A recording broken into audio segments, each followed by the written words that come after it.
6 గ్యారంటీల అమలు ఏమైందని కేంద్ర మంత్రి బండి సంజయ్ గారు ప్రశ్నించడం హాస్యాస్పదం. 6 గ్యారంటీలు 10% కూడా అమలు అవ్వటం లేదని చెప్పడం విడ్డూరం. 6 గ్యారంటీలలో కాంగ్రెస్ ప్రభుత్వం ఫ్రీ బస్సు మరి కనబడటం లేదా?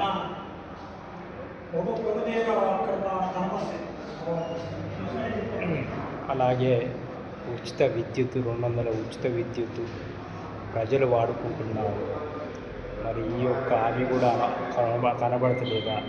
ఆరోగ్యశ్రీ 5 లక్షలు ఉన్న ఆరోగ్యశ్రీని 10 లక్షలకు పెంచిన కాంగ్రెస్ ప్రభుత్వం ఈ యొక్క హామీ అవపడతలేదా? మరి అలాగే రైతు భరోసా, రైతు బీమా, అలాగే 2 లక్షలు రుణమాఫీ చేసిన ఘనత కాంగ్రెస్ పార్టీ. మరి ఈ యొక్క హామీలను మరి బండి సంజయ్ గారు గ్రహించట్లేదా? మరి ఎవరు చెప్పట్లేదా?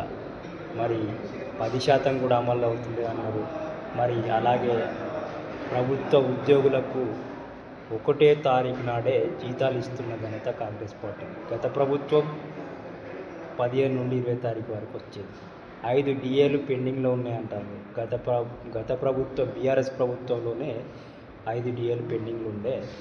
మరి ఈ ప్రభుత్వాన్ని బండి సంజయ్ గారు అడగడం ఇది హాస్యాస్పదంగా ఉన్నది.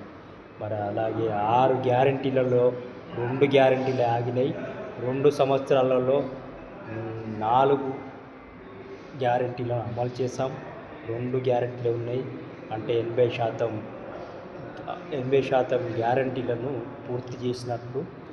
మరి ఇంకొక 20% అంటే ఒకటి మహిళలకు 2,500, ఇంకొకటి వృద్ధులకు, వితంతులకు పింఛన్ పెంపు. ఈ 2 హామీలే ఉన్నాయి. ఇప్పుడు వచ్చే అసెంబ్లీ సమావేశాలలో గౌరవ సీఎం రేవంత్ రెడ్డి గారు బడ్జెట్ పెట్టనున్నారు. మరి ప్రజలు గమనించాల్సిందిగా కోరుచున్నాం. మరి 2 సంవత్సరాలైనా ఈ హామీలు ఎందుకు అమలు చేయాలంటున్నారు? మరి కేంద్ర ప్రభుత్వం 12 సంవత్సరాలైనా ఏటా 2 కోట్ల ఉద్యోగాలు కేంద్ర ప్రభుత్వం అమలు చేస్తానన్నది, మంజూరు చేస్తానన్నది, విడుదల చేస్తానన్నది. 2 కోట్ల ఉద్యోగాలు ఏటా ఇవ్వలేదు. 12 సంవత్సరాలైనా ఇవ్వలేదు. కానీ 2 సంవత్సరాల వరకే ఈ యొక్క హామీలను